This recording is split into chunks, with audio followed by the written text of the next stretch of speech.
Miss Ivy Colton. I'm 29. If you had done something with your life, I wouldn't have to explain you to people. My mother said that to my face, at Thanksgiving dinner, in front of 31 relatives. She'd been saying versions of it for 7 years. The dropout, the disgrace, the daughter who wasn't worth a toast. What she didn't know, what nobody at that table knew, was that the daughter she'd spent 7 years erasing had built something in the silence they gave her. And that night, the truth walked into the room without knocking. But this story starts long before that table. It starts with a phone call at 2 a.m., and a choice that cost me everything. Before I go on, like and subscribe, but only if this story speaks to you. Now let me take you back to March 2017, the night my life split in two. I was a junior at UConn. Computer science, GPA, 3.7. Not the brightest in my class, but I showed up every day. I studied until my eyes burned. I wanted that degree more than most people understood. My phone rang at 2:04 a.m. on a Tuesday in March. It wasn't Mom. It wasn't Dad. It was Mrs. Tierney, my grandmother's next-door neighbor in Bridgeport. "Ivy, honey, it's Ruth." She collapsed in the kitchen. The ambulance just left. I sat up in bed. My roommate stirred. I was already pulling on shoes. I called my mother first. It rang 5 times. "What, Ivy? It's 2 in the morning." "Grandma had a stroke, Mom. She's at St. Vincent's." Silence. Then a sigh. Not the kind that comes from fear, the kind that comes from inconvenience. "She's old, Ivy. That's what happens. I have a deposition to prep in the morning. Call your sister." She hung up. No questions. No, "Is she okay?" Just a click, and gone. I called Meredith. She picked up faster. "Ivy, I can't. I have bar prep. You know Mom will lose it if I fall behind." "Mare, it's Grandma." "I know, but what am I supposed to do from here?" I drove 4 hours in the dark, alone. No coffee, no playlist, no company. Just the highway and the sound of my own breathing. When I got to St. Vincent's, Grandma Ruth was in the ICU, tubes in her arms, a mask over her face. The left side of her body? Still. The woman who taught me to ride a bike, who braided my hair every Sunday from age 8 to 14 while my parents sorted out their separation. She looked like a stranger in that bed. She opened her eyes, reached for my hand, squeezed once. She said something through the oxygen mask. One sentence. Quiet, just for me. I'll tell you what she said later. It matters. But right then, standing in that fluorescent room, I understood something with perfect clarity. No one else was coming. Grandma Ruth needed 6 to 12 months of full-time rehabilitation. Physical therapy 3 times a week. Someone to help her eat, bathe, move from the bed to the chair. The hospital social worker handed me a pamphlet for home care aides. I looked at the rates and almost laughed. $42 an hour. Ruth's Social Security check barely covered rent and medication. I went to my academic advisor the following Monday. Professor Donnelly, a good man, wire-rimmed glasses, coffee stain on his sleeve every single day. "Take a leave of absence," he said. "You've earned it. Come back when you can." He signed the paperwork. I signed the paperwork. I packed my dorm room into 4 boxes and drove back to Bridgeport. Then I called my mother. "I'm taking a leave. I need to be with Grandma full-time." The line went quiet. Not shocked quiet. Calculating quiet. "Don't tell anyone in the family," she said. "What?" "I don't want them thinking we can't handle our own problems. You know how they talk." "But it's the truth, Mom." Her voice dropped, flat, final. "The truth is, you're quitting. That's all they need to know." I stood in Grandma Ruth's kitchen, phone pressed to my ear, watching Ruth through the doorway. She was asleep in the hospital bed we'd rented for the living room, her left hand curled against the blanket like a fallen leaf. I wanted to fight. I wanted to say, "I'm not quitting, I'm choosing. There's a difference and you know it." But Ruth had just come home. She needed calm. She needed me present, not on the phone screaming at a woman who had already decided what the story would be. So I said nothing.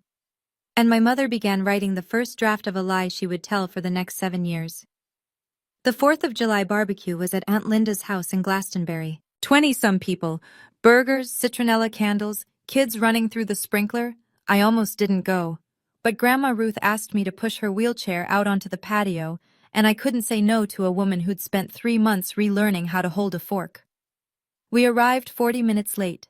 I'd been doing Ruth's afternoon stretches, the ones the physical therapist showed me, the ones that made Ruth grip the armrest and whisper curses she thought I couldn't hear.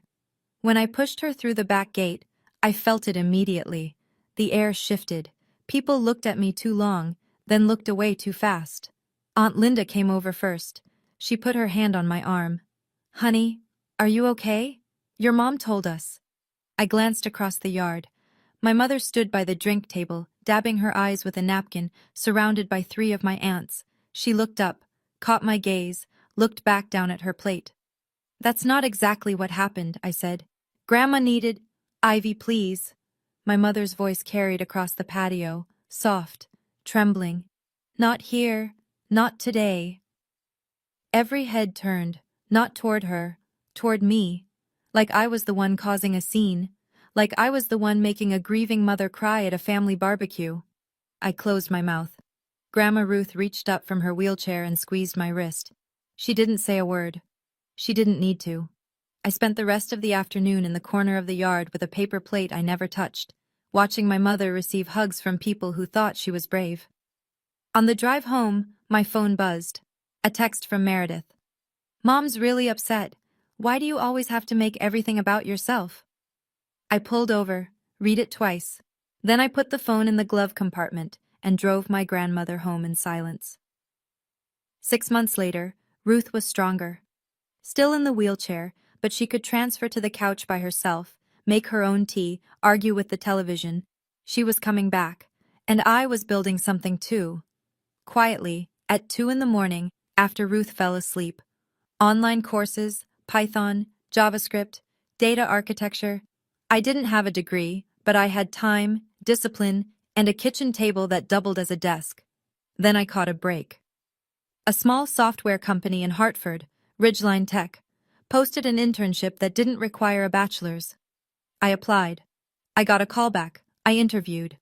The hiring manager, a woman named Paula, smiled and said, "You're exactly the kind of self-starter we need."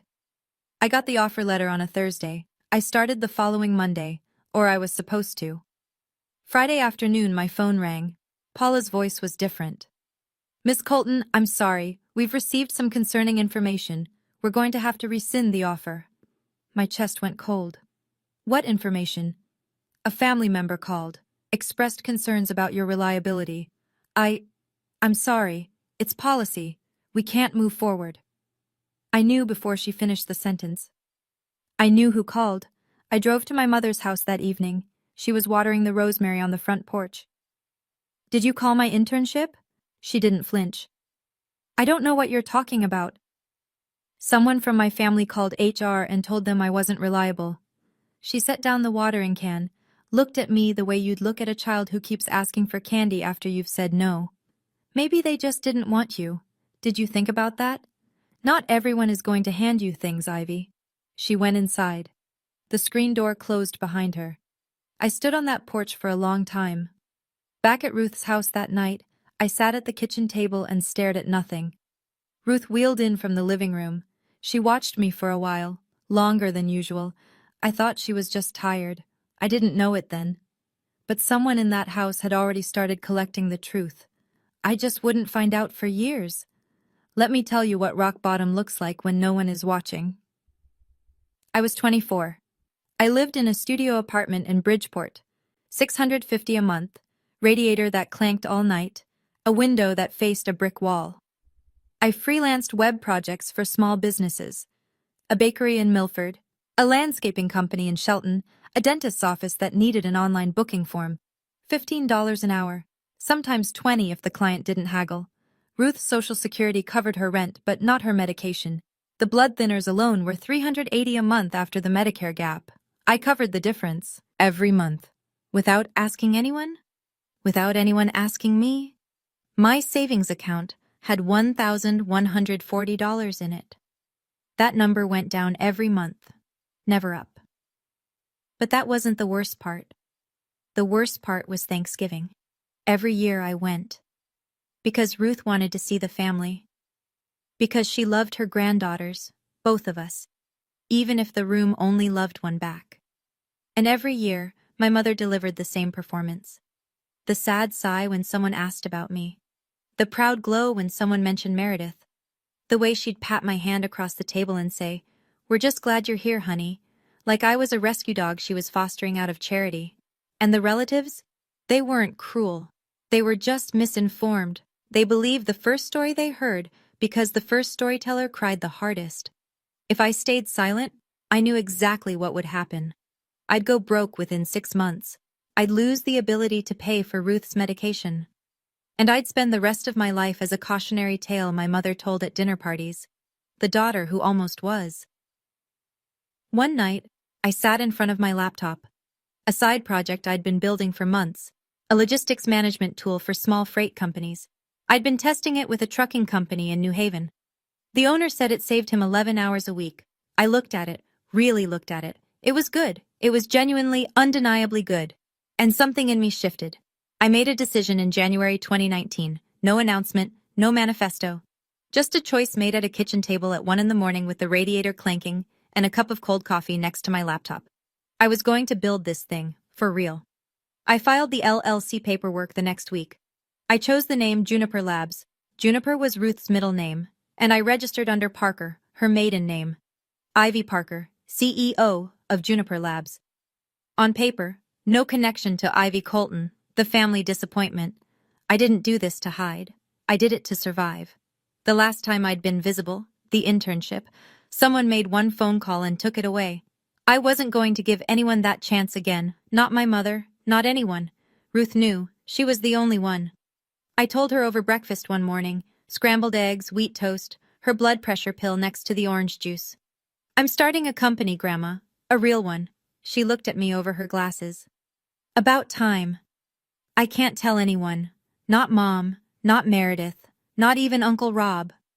"Good. It might not work." She set down her fork. "And it might. So stop talking and go build it." 2 weeks later, she called me into her bedroom. She handed me a check. $3,200. I stared at it. "Grandma, this is everything you have." "I know what it is. I can't take this." She took my hand. Her grip was weaker on the left side, but it was still firm enough to mean business. "I didn't raise you to be small, Ivy. Take the money, buy whatever computers need buying, and don't you dare pay me back." I bought a server. I built the first production version of Juniper's platform in Ruth's spare bedroom, sitting on a folding chair, working 16 hours a day. No one clapped, no one noticed. That was the point. Let me move fast here, because 3 years of building looks a lot less glamorous than people think. Year 1. I had 3 clients, all small freight companies in Connecticut and Western Massachusetts. I drove to each one personally, installed the software on their office computers, trained their dispatchers.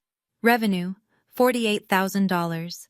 Enough to keep the lights on, keep Ruth's prescriptions filled, and reinvest every leftover dollar back into the platform. Year 2, word spread, not through marketing, but through truck drivers talking to truck drivers at rest stops and loading docks. 17 clients. I hired my first employee, a developer named Marcus, who worked remotely from Philadelphia. Revenue, $310,000. I moved out of the studio and into a one-bedroom. Ruth got a new wheelchair, the kind with actual cushioning. Year 3. 82 clients across 14 states, 6 employees, all remote. Revenue, $2.1 million. A venture capital fund in Boston called and asked if I was raising a round. I said not yet. They said they'd wait. And through all 3 of those years, I kept going to Thanksgiving, because Ruth asked me to, because she loved those gatherings even when they didn't love me back. And every single time, the ritual played out the same way. "Still no degree?" my mother would say to whoever was listening. "Meredith just made junior partner. We're so proud." At Thanksgiving year 3, Aunt Linda's daughter-in-law asked me directly, "So what do you do exactly, Ivy?" Before I could open my mouth, my mother answered for me. "She does some computer thing, freelance, I think." She didn't look at me when she said it. She never did. Ruth caught my eye from across the table and gave me the smallest nod, the kind only I could read. Not yet. Then year 4 happened, and everything accelerated. A phone call from San Francisco, a number that made me sit down on the floor of my apartment. But that, I'll get to in a moment. Okay, let me pause here for a moment. Ivy just got a call that could change everything. But before I continue, I have to ask you something. If you were Ivy, and you'd been silenced for years, would you tell your family the truth now? Or would you keep building in silence? Drop your answer in the comments. A for tell, B for stay silent. Now, let's keep going. Thanksgiving, year 5, the year Meredith brought Craig home. Craig Whitfield. Tall, polite, firm handshake. His family owned a commercial real estate firm in Fairfield County. His grandmother, Mrs. Henderson, came too. Silver hair, pearl earrings, the kind of posture that said she'd never slouched a day in her life. 30 people at the table. Diane had outdone herself. New tablecloth, actual cloth napkins, a centerpiece she'd probably pinned on Pinterest 3 months in advance. Craig sat beside Meredith. I sat across from them, next to Ruth. It happened during the salad course. So, Ivy, Craig said, smiling, where'd you go to school? A simple question. Polite. The kind of question people ask when they're trying to include you. I opened my mouth. My mother was faster. Ivy didn't finish college, Craig. The table shifted. Forks paused. Craig blinked. Oh, that's fine. Lots of people. She had potential. My mother tilted her head, the picture of maternal sorrow. But some people just aren't built for it. I felt 30 pairs of eyes graze my skin. I left for a reason, Mom. Honey, we've been over this. Meredith pressed her lips together. Can we not do this at dinner? My mother turned to Craig, voice low enough to seem intimate, loud enough for the entire end of the table to hear. I just worry about her, you know. A mother never stops worrying. My father picked up his wineglass, drank, set it down, said nothing. Ruth looked at me from the other end of the table. Her eyes said 2 words. Not yet. After dinner, I was standing on the back porch when the screen door opened. Craig. He leaned against the railing, hands in his pockets. For what it's worth, he said. Your mom seems complicated. I looked at him. You okay? He asked. It was the first time anyone in Meredith's orbit had asked me that. The first time someone new hadn't simply accepted my mother's version as gospel. I will be, I said. He nodded. Went back inside. I stood in the cold for another 10 minutes, watching my breath disappear into the dark. January. A Tuesday. I was buying dish soap at the Stop and Shop on Boston Avenue when I heard my name. Ivy? Ivy Colton? I turned. Uncle Rob stood at the end of the aisle, a basket of groceries in one hand, a look on his face like he'd just seen someone back from the dead. He set the basket down and hugged me. Tight. The kind of hug that lasts 3 seconds too long because the person means it. Kiddo, I've missed you. He pulled back, both hands on my shoulders. Your mom said you didn't want to hear from any of us. I felt the floor tilt. She said what? She said you were going through something, needed space. He searched my face. Said I'd make it worse if I reached out. I stared at him. 4 years. 4 years of silence between us, and I'd assumed he just didn't care enough, that he'd heard my mother's version and written me off like everyone else. Uncle Rob, I never said that. Not once. His jaw tightened. Something shifted behind his eyes. Not surprise exactly, but confirmation. Like a suspicion he'd carried for years had just been proven right. Tell me, he said. All of it. We sat in his car in the parking lot for 40 minutes. I told him about the stroke, about leaving school, about Mom forbidding me to explain, about the barbecue, about the way she cried on cue, and the way the room always believed her. He didn't interrupt. He just listened. When I finished, he exhaled through his nose and said one sentence. She controlled the story. I nodded. He was quiet for a moment. Then, what are you doing now? For work? I hesitated, looked at my hands. I'm building something. I can't say more yet. He didn't push, didn't pry. He reached into his jacket and handed me a business card. Robert Grant, his newsletter, financial analysis for the fintech sector. I still keep up with the tech world, he said. Old habit. When you're ready, he added. I'm here. I put the card in my wallet. A thought flickered across my mind.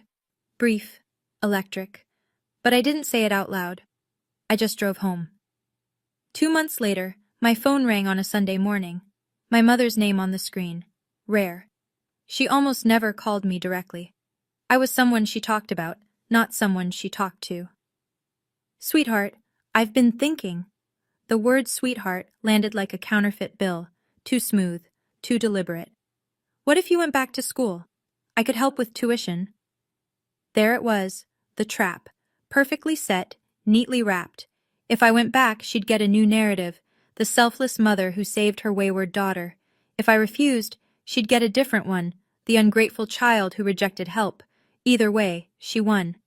I appreciate the offer, Mom, but I'm fine where I am. Where are you, Ivy? Doing what? You can't keep hiding. I'm not hiding. A pause. When she spoke again, the sweetness was gone. You know what people say about you, right? At every gathering. They pity you, Ivy. Is that what you want? My hand tightened on the phone. What I want is for you to stop speaking for me. I speak for you because you have nothing to say. Click. I sat in my car outside Ruth's apartment. My hands were shaking. Not from sadness. I'd burned through sadness years ago. This was something different, sharper, cleaner. Then my phone buzzed. An email notification.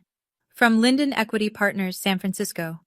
Subject, Juniper Labs, formal Series A offer. I opened it, read it once, read it again. Dear Ms. Parker, we are pleased to extend a formal term sheet for a Series A investment in Juniper Labs at a pre-money valuation of $12 million. $12 million. I looked at the number. Then I looked in the rearview mirror. My eyes were dry, completely dry. I had no more tears left for that woman. I put the car in drive and went home to build. I flew to San Francisco on a Wednesday in April, a red-eye from JFK coach seat. I wore the same black blazer I'd bought at a thrift store in New Haven 4 years earlier. The Linden Equity offices were on the 32nd floor of a glass tower in Soma. The conference room had a view of the Bay Bridge. I signed the term sheet across from 3 partners who were each worth more than every house on my mother's street combined. Series A, $12 million valuation. I retained 62% ownership. Juniper Labs, the company I'd started with my grandmother's $3,200, in a spare bedroom that smelled like lavender and Bengay, was now valued at $12 million. I kept the name Ivy Parker. Every press release, every legal filing, every signature. Parker. Ruth's name. The name of the woman who believed in me when the people who were supposed to didn't. No one in the Colton family would ever connect Ivy Parker, CEO of a logistics software company, with Ivy Colton, the dropout who does some computer thing. A few weeks after closing, TechCrunch ran a small feature. Juniper Labs, the stealth logistics startup quietly eating the market. The reporter asked for a photo. I declined. The article ran with a stock image of a shipping container and a pull quote about operational efficiency. Uncle Robert's newsletter covered the logistics tech sector. He bookmarked the TechCrunch piece that week. He even mentioned it in his Friday roundup. Keep an eye on Juniper Labs. Founder Ivy Parker is doing something interesting in last-mile optimization. He wrote my name. Didn't recognize it. I read his newsletter from my apartment in Bridgeport and felt something I hadn't felt in a long time. Not victory, not vindication. Just the quiet, stubborn satisfaction of a thing well made. I didn't hide because I was ashamed. I hid because visibility had already cost me once. And I wasn't going to let anyone take this away. Ruth called me over on a Saturday afternoon in October. 2 years before the Thanksgiving that changed everything. She was 79 by then. The stroke had aged her, but her mind was a steel trap. She still read the newspaper front to back every morning. She still beat me at Scrabble every single week. Sit down, she said when I walked in. She was in her wheelchair by the bedroom closet. A shoebox sat on her lap, the old kind, from a department store that probably didn't exist anymore. She handed it to me. Open it. Inside, beneath a few photographs and a rubber-banded stack of birthday cards, was a single printed email. I unfolded it. From diane.colton@gmail.com to paula.reynolds@ridgelinetech.com. Date: March 14th, 2018. Subject: regarding Ivy Colton. Confidential. I'm writing out of concern for my daughter, Ivy Colton. She has a history of unreliability, and I would hate for your company to be put in a difficult position. I love my daughter, but I believe in honesty, and I feel it's only fair to warn you. The words blurred. My hands were shaking. Grandma, how long have you had this? Since the week it happened. She used my computer and forgot to sign out. I printed it before she could delete it. Why didn't you tell me sooner? She reached over and put her hand on mine. Steady. Because you weren't ready. You would have confronted her, and she would have destroyed you. You needed to be standing on your own ground first. She looked at me. Really looked, the way she did when she wanted me to hear something with more than my ears. Are you standing now? I thought about the Series A, the 22 employees, the platform that ran supply chains for 200 businesses across 18 states. I'm standing. Then you hold on to that, and you wait for the right moment. She squeezed my hand. If she ever tries to rewrite history in front of the people who matter, you show them the ink. I took the email home. I put it in my safe. I told myself I'd never need it. I was wrong. 3 weeks before this year's Thanksgiving, I was at Meredith's apartment picking up a coat I'd lent her the previous winter. She was on the phone when I walked in. Speaker on. She didn't hear me come through the front door. My mother's voice filled the room. I've invited the Hendersons and Uncle Frank's family this year, 30 people. I want this to be the year Meredith announces her engagement to Craig. It needs to be perfect. I stopped in the hallway, my hand on the door frame. And if Ivy starts anything, my mother continued, I need you to handle it. You know how she gets. Meredith sighed. She doesn't get anything, Mom. She just sits there. Exactly. My mother's voice sharpened. And it makes me look bad. Like I raised a zombie. Meredith didn't respond to that. The silence was its own kind of agreement. I walked backward, quiet, out the front door. I didn't take the coat. In the car, I sat with the engine off. I could hear my own pulse. Not racing, steady, resigned. Then my phone buzzed. An email from a name I didn't recognize at first, an editor at Forbes. Dear Ms. Parker, we'd like to feature Juniper Labs in our 30 under 30 list for logistics technology. The piece will publish on November 27th. We'll need a professional photo and a brief interview at your earliest convenience. November 27th, Thanksgiving Day. I read it 3 times. I didn't plan this. I hadn't whispered into the universe or made some secret arrangement. Forbes had their schedule. I had mine. And the two had just collided on the one day of the year my mother reserved for reminding 30 people that I was nobody. I looked out the windshield at the bare November trees. I didn't smile. I didn't cry. I emailed back.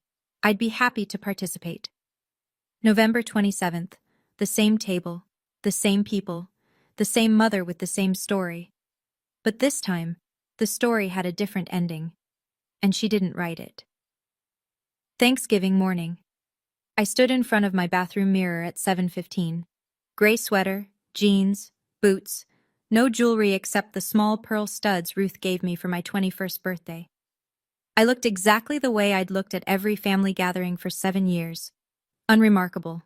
On purpose. I picked up Ruth at 8. She was already dressed and waiting in her wheelchair by the front door, a tin of homemade shortbread on her lap. You look nice, she said. I look the same as always. Exactly. We drove an hour to my parents' house in Glastonbury, the Colonial on Maple Ridge Drive, white clapboard, black shutters, a porch my father painted every other spring. Cars already lined the street, at least a dozen. I helped Ruth out of the car, unfolded her wheelchair, and pushed her up the driveway. The front door was open. Warm air and the smell of roasting turkey spilled out. Inside, the house hummed. Voices, laughter, a Motown playlist my mother put on every year to prove she was fun. I wheeled Ruth through the threshold. The living room was full. Aunt Linda by the fireplace with her husband Tom, Uncle Frank and his wife near the bay window.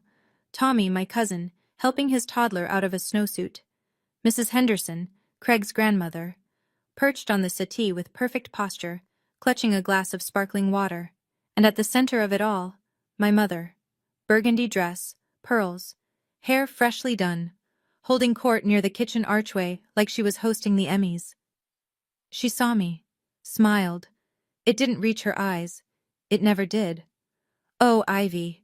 You brought Mother, how nice." She turned back to Aunt Linda without missing a beat.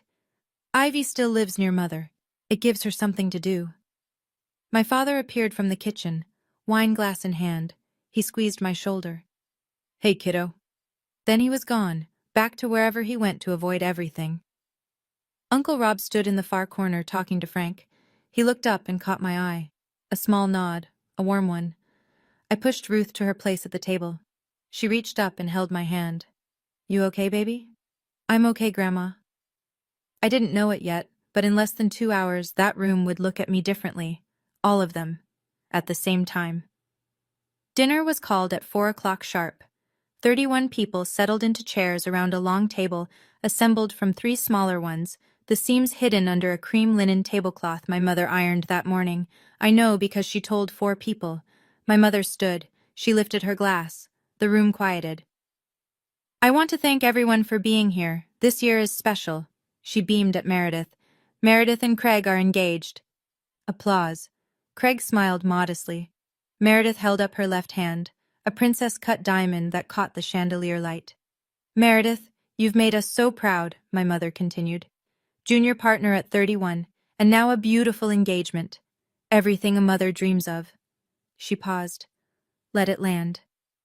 Then her gaze drifted down the table, slowly, deliberately, until it found me. "And Ivy." She tilted her head. That look, pity sculpted to perfection. "We're just grateful you're here. We keep hoping next year will be your year." A few sympathetic smiles. Uncle Frank looked at his plate. Tommy's wife glanced at me, then away. Mrs. Henderson, Craig's grandmother, leaned toward me from 2 seats down. "What do you do, Ivy?" Before I could draw breath, my mother answered. "Ivy is figuring things out. She left college a few years ago." She lowered her voice just enough to seem discreet, just loud enough for half the table to hear. "It's been a journey." She pressed on journey, like it was a wound she was dressing in public. Meredith added, without looking up from her plate, "She's really good with computers, though. She fixed my printer once." Laughter. Not cruel. Polite, reflexive. The kind of laughter that comes when people don't know what else to do. I set my fork down. Didn't speak. From the far end of the table, Ruth's voice cut through clean and steady. "Ivy is more than what you've been told." The laughter stopped. My mother's smile tightened. "Mother, please, let's just enjoy dinner." Ruth looked at my mother, said nothing more, but her eyes held something. A clock ticking down. A warning no one in that room understood. Except me. Under the table, I felt my phone vibrate in my pocket. I didn't reach for it. But somewhere in that room, at least 3 other phones had just buzzed too. After dinner, the table scattered into the living room. Coffee, pie, the easy noise of people settling into the second act of a long afternoon. I was standing near the bookshelf holding a cup of tea I hadn't sipped when I heard my mother's voice. She was on the sofa. Mrs. Henderson sat beside her. My mother leaned in, close enough to seem confidential, far enough that her voice carried to anyone within 10 feet. "Between you and me, Margaret, I sometimes wonder if Ivy dropped out because of mental health issues." My fingers tightened around the cup. "We've tried to help. She refuses." My mother pressed a hand to her chest. "I don't say this to be cruel. I say it because a mother carries that weight alone." Mrs. Henderson's expression was unreadable. Aunt Linda, standing behind the sofa, heard every word. So did Tommy. So did Craig, who was refilling his coffee at the sideboard 3 steps away. I set the tea down on the shelf. I walked over. My shoes were quiet on the carpet, but every person near that sofa tracked my movement. "Mom, I need you to stop." She looked up, startled or performing startled. "Ivy, I was just... You were telling a stranger I have mental health issues, in front of our family." I kept my voice even. Level. That's not concern. That's cruelty. Her eyes glistened on command. I just worry about you. My father's voice came from the corner, half a question. Diane, maybe. Kevin, don't. She didn't even turn. Then she looked back at me, and the mask slipped. Just a crack, just for a second. Underneath was something cold and certain. If you had done something with your life, I wouldn't have to explain you to people. 30 people.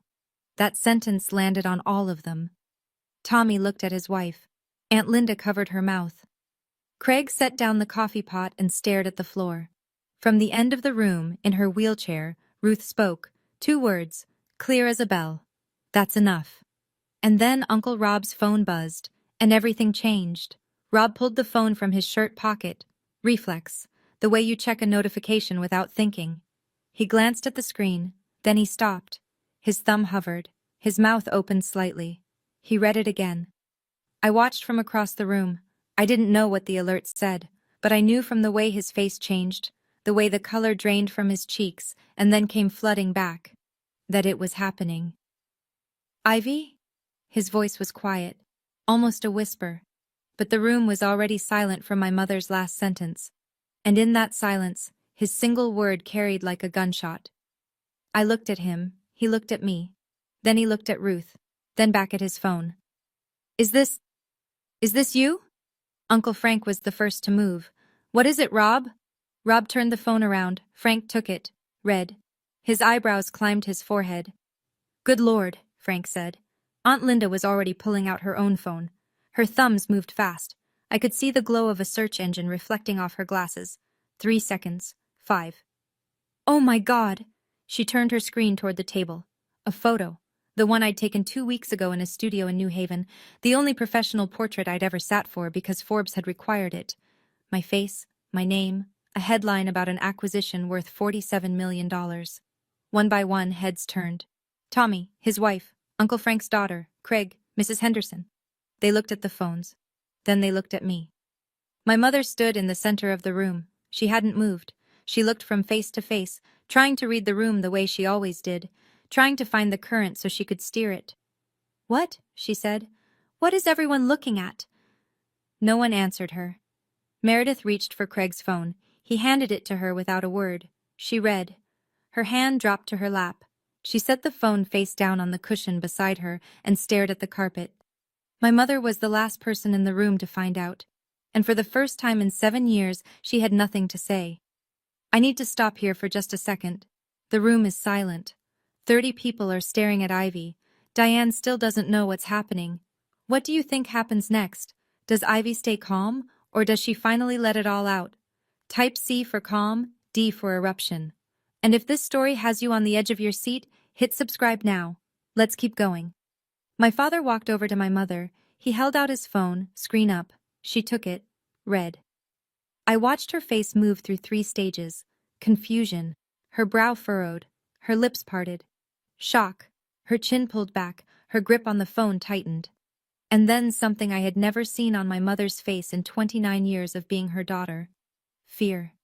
This isn't real, she said. Uncle Rob stood up from his chair. It's on Forbes, Diane, and TechCrunch, and Bloomberg's Afternoon Wire. It's very real. My mother looked at me. Her mouth opened and closed once before sound came out. You built a company? Worth $47 million? Yes. And you didn't tell us? The question landed in the room like she'd thrown a glass against the wall. Because even now, even standing in the wreckage of her own narrative, she made it about her, about what she hadn't been told, about what she'd been denied. I kept my voice steady. You never asked what I was building. You only ever told people what I wasn't. The silence that followed was so complete, I could hear the ice shifting in someone's glass on the far end of the table. Aunt Linda pressed her hand to her chest. Uncle Frank looked at my mother, then at me, then down at his shoes. Mrs. Henderson turned to my mother. She didn't raise her voice. She didn't need to. You told me she had mental health issues 10 minutes ago. My mother's face went white. I didn't mean it like... I think you meant it exactly like that. Craig stood near the mantel. He looked at Meredith. Meredith didn't look back. Cousin Tommy leaned forward in his chair, elbows on his knees, staring at the floor. His wife had her hand over her mouth. The realization was spreading through the room like a slow wave. Not just that I'd succeeded, but that my mother had lied. Systematically. For 7 years. To every single person in this house. And they had all believed her.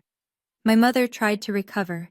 She straightened her shoulders, tilted her chin, the posture she always used when the narrative needed correcting. She could have told us. She chose to shut us out.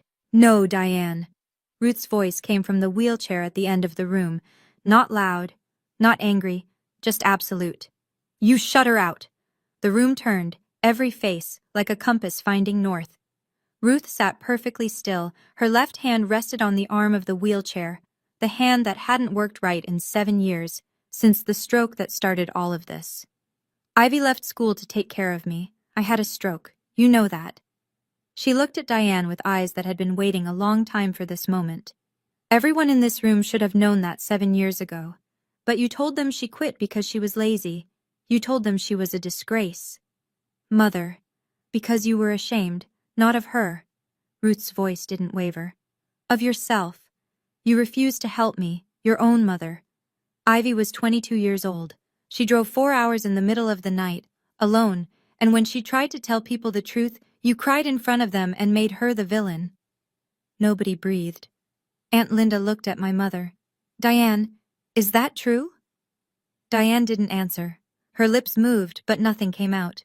And then, from the corner of the room, from the man who had spent 7 years as furniture, my father spoke. It's true.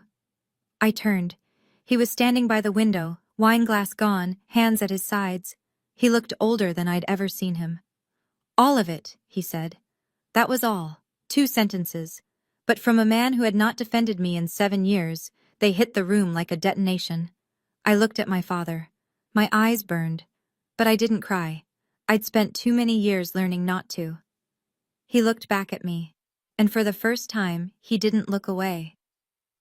My mother's hands were shaking, but she was still standing, still trying.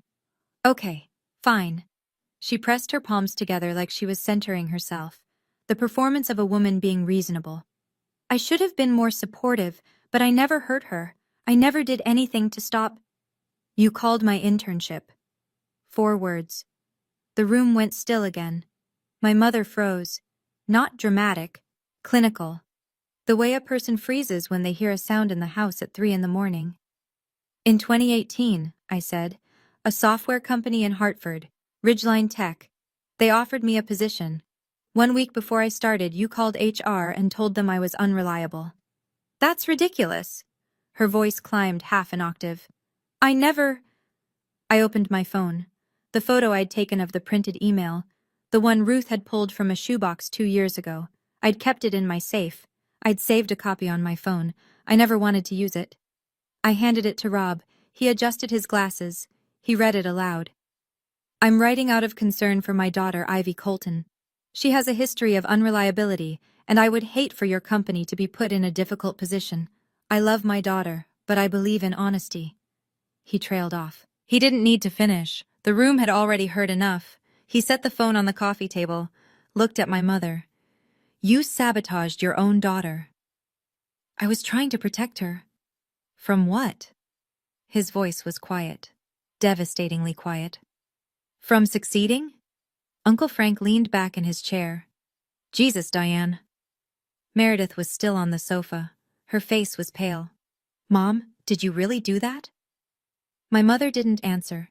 She looked around the room, the slow, searching look of a person who has always been able to find at least one ally and is discovering for the first time that there are none. 30 faces, not one looked back with sympathy. Craig stood a step behind Meredith.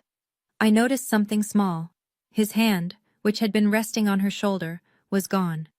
He'd moved it to his side, a tiny gesture. But in that room, at that moment, it said everything.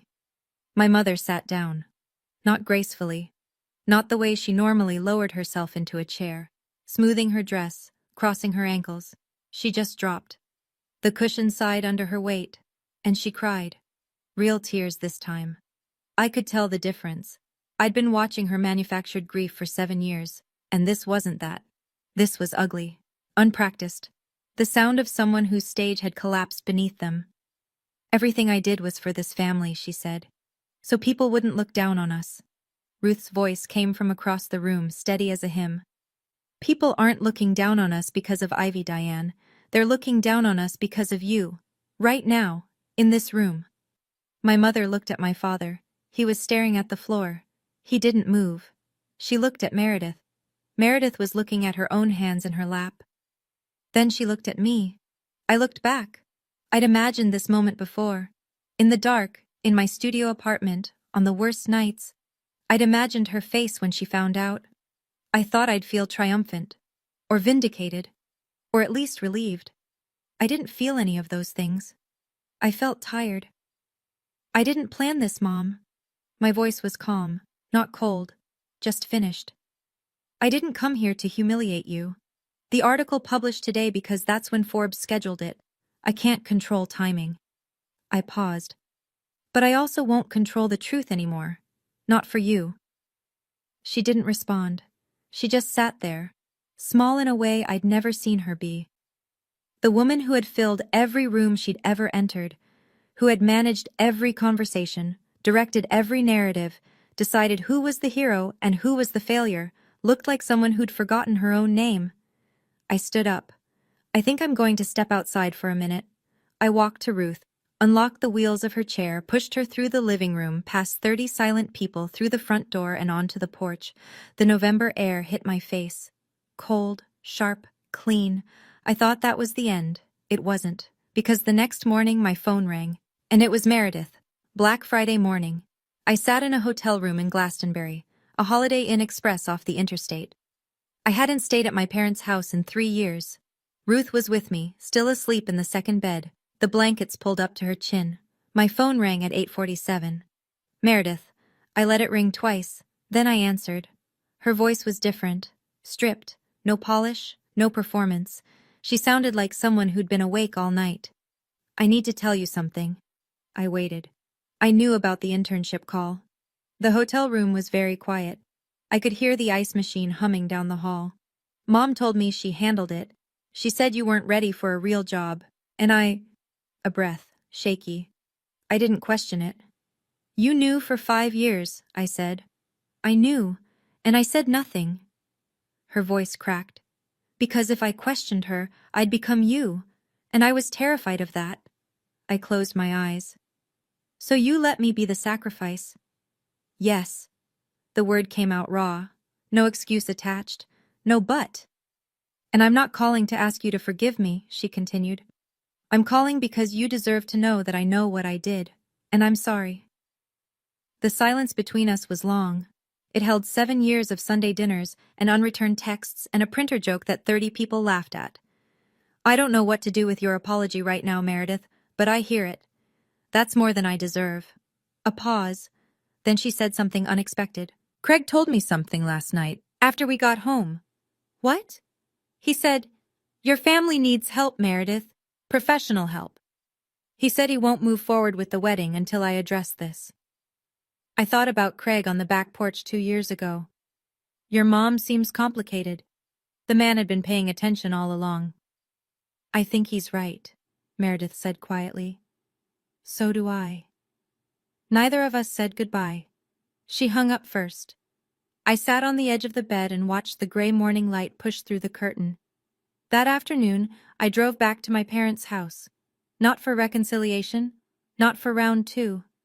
I was picking up Ruth's overnight bag and the tin of shortbread we'd left on the kitchen counter. The house was quiet. The decorations from yesterday's dinner were still up. Candles burned to nubs, the tablecloth still creased where 31 place settings had been. It smelled like cold gravy and regret. My mother sat at the kitchen table, eyes swollen. No makeup. She was wearing a sweatshirt I hadn't seen in years, an old Yukon one, faded, the kind of thing she'd never let anyone see her in. My father sat next to her, coffee mug in front of him, untouched. Ivy, can we talk? My mother said. I stood in the doorway. I'm listening. I made mistakes. I know that. She pressed her hands flat on the table, steadying herself. But you have to understand, I grew up with nothing. People looked down on our family. I just wanted us to look right. And I wasn't right enough. I didn't mean, Mom. I didn't raise my voice. I didn't need to. I'm not going to fight you, but I need to be clear about something. She waited. I'm not coming back to this table. Not at Thanksgiving, not at Christmas, not at any gathering. Until you do 3 things. What 3 things? 1. You tell every person who was at that table the real reason I left school, not your version. The truth.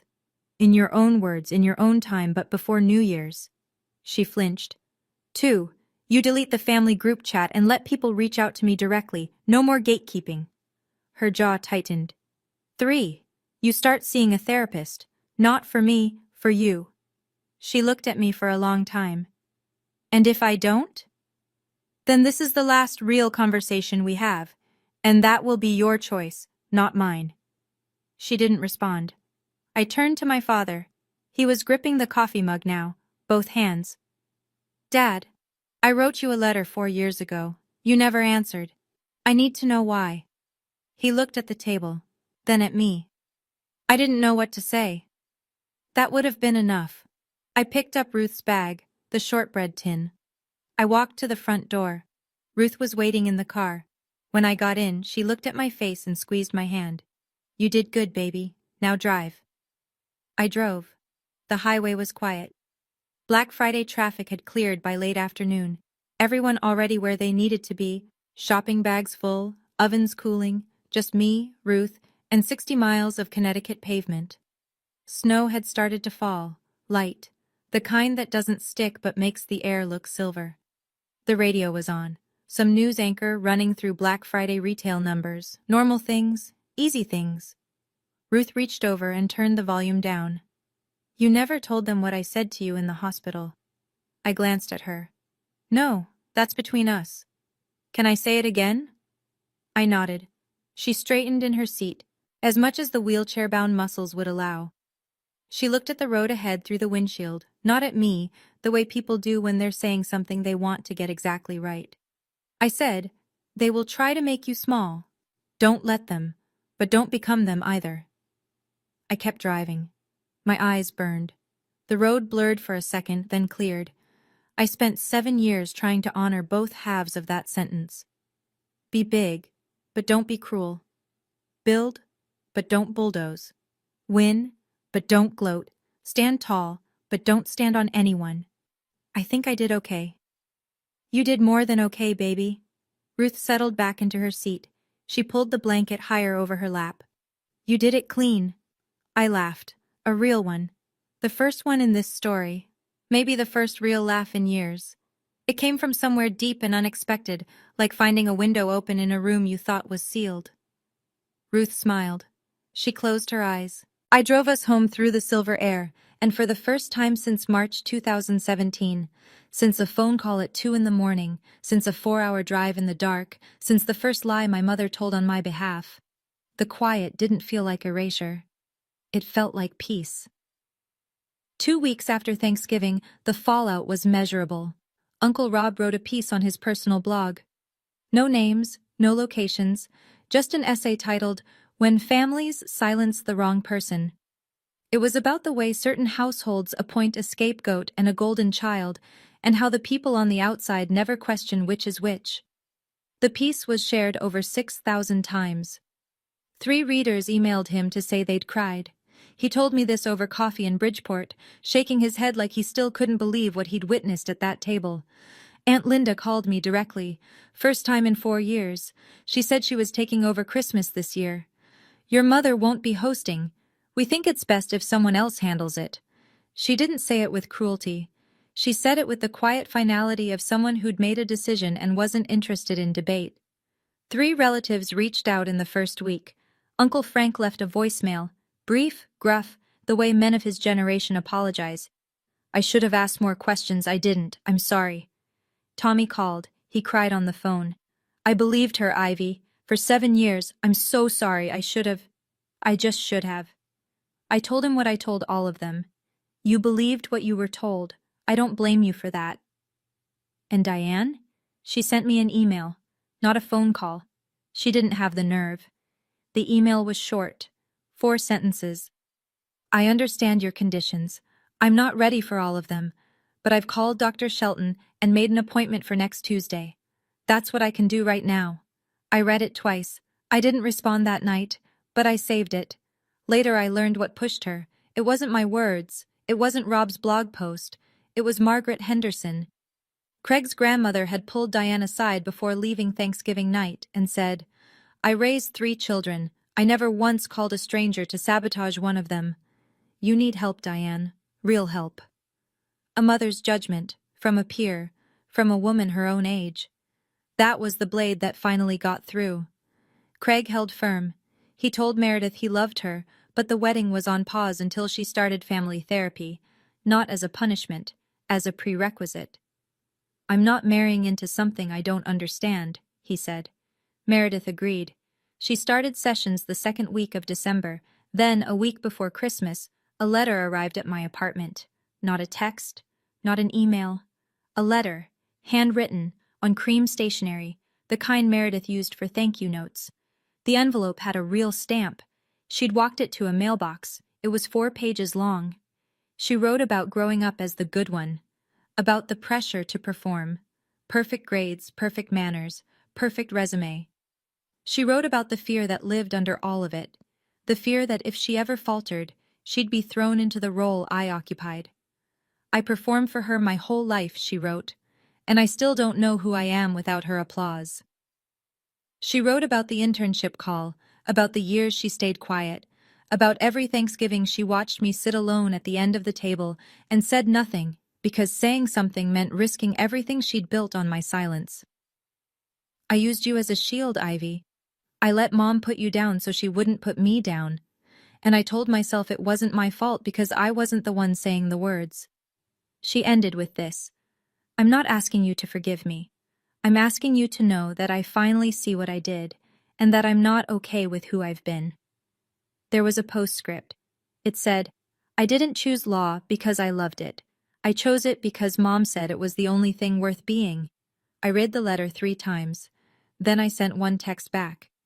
I read your letter. I need time, but I'm not closing the door. Her reply came in seconds. That's enough. My sister and I are not close. Not yet. Maybe not ever the way sisters should be.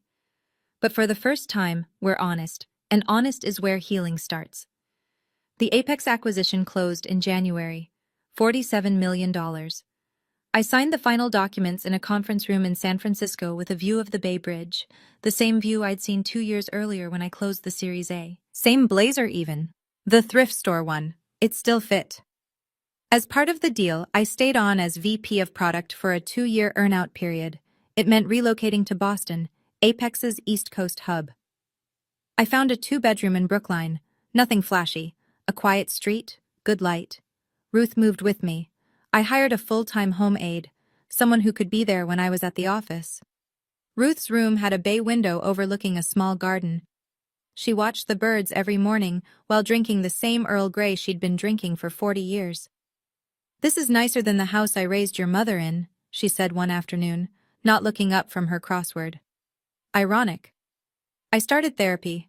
My own, not family. Not because I was falling apart, but because 7 years of silence leaves marks you can't see. The kind that show up at 3 in the morning when the apartment is quiet, and your brain decides to replay every dinner table, every unanswered letter, every phone call where the person on the other end chose convenience over love. Uncle Rob drove up from Connecticut once a month. He'd bring his newsletter printouts and terrible jokes, and we'd eat takeout on my living room floor like I was 12 again, and he was the fun uncle who always snuck me extra dessert. He was the closest thing to a father I'd had. I told him that once. He went quiet for a long time. Then he said, "That means more than you know, kiddo." The Forbes 30 Under 30 piece came out the week after Thanksgiving. There was a photo. Me, in the Juniper Labs office, arms at my sides, looking directly at the camera. The caption read, Ivy Parker built a $47 million company in silence, because silence was the only language her family gave her. People ask me if I've forgiven my parents. The honest answer is complicated. People love to ask, have you forgiven them? Like forgiveness is a light switch. On or off, yes or no. It's not. Some days I wake up and I feel nothing but clarity. I see my mother as a woman who grew up poor, who was mocked by her own relatives, who built her entire identity around how her family looked from the outside. And when I didn't fit the picture, she didn't know how to love me without erasing me. I see her. I understand her. Other days I'm in the grocery store and I see a mother with her daughter, and the mother says, "I'm so proud of you," and I have to leave the aisle. That's the truth. Both halves. Same person. My mother completed 4 therapy sessions by Christmas. She called 3 relatives to correct the record: Aunt Linda, Uncle Frank, and Tommy. I know because Linda told me. She said Diane cried on every call, and not the manufactured kind. The real kind. The kind that doesn't have an audience in mind. She hasn't called the rest yet. But she started. My father wrote me a letter. 1 page. No preamble, no justification. Just. I should have answered. I should have answered every time. I don't have a reason that's good enough. I only have the truth, which is that I was afraid of your mother. And I chose her silence over yours. That's my failure. I read it at my kitchen table. Ruth was asleep in her room. The apartment was quiet. I didn't write back yet. But I kept the letter. Here's what I've learned. Love without boundaries is just a door without a lock. Anyone can walk in, anyone can take whatever they want, and they'll call it family while they do it. I don't hate my mother. I hate what she did. And I'm learning, slowly, imperfectly, to separate the two. But I won't sit at a table where my name is only spoken with pity. Not anymore. My boundaries aren't punishment. They're architecture. I'm building the shape of a relationship I can actually survive. If you're listening to this and something feels familiar, a parent who rewrites your story, a sibling who gets the spotlight, a family that made you the cautionary tale, I want you to know something. You don't have to build a $47 million company to prove your worth. I didn't build Juniper to prove anything to my mother. I built it because my grandmother handed me $3,200 and said, "I didn't raise you to be small." I built it because silence was the only space they left me, and I decided to fill it with something real instead of something bitter. Your worth isn't the company you build. It's not the degree you earn or the title on your business card or the number in your bank account. Your worth is the fact that you kept going when no one clapped, when no one asked, when no one believed. Maybe you're the daughter who calls and never gets called back. Maybe you're the son who shows up to every holiday and gets introduced as the one who didn't. Maybe you're the sibling who got the hand-me-downs while someone else got the applause. I see you. And if you need permission to set a boundary with someone who loves you badly, here it is. You can love someone and still refuse to let them define you. You can honor where you came from without letting it decide where you're going. You can walk away from a table where your name is only spoken with pity. You can build something in silence. And one day, maybe not today, maybe not this year, but one day, the silence speaks for itself, not as revenge, not as proof, just as the quiet, undeniable sound of a life well lived. That's the only vindication that lasts. It's February now. Grandma Ruth turned 81 last week. I threw her a party. Nothing extravagant. 12 people, my apartment in Brookline, a chocolate cake from the bakery around the corner, and a playlist of Motown songs she actually likes, unlike the one my mother used to play for show. Uncle Rob was there.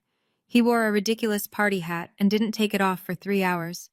Tommy drove up from Connecticut with his wife and their toddler, who spent the evening trying to steal frosting off the cake with his bare hands.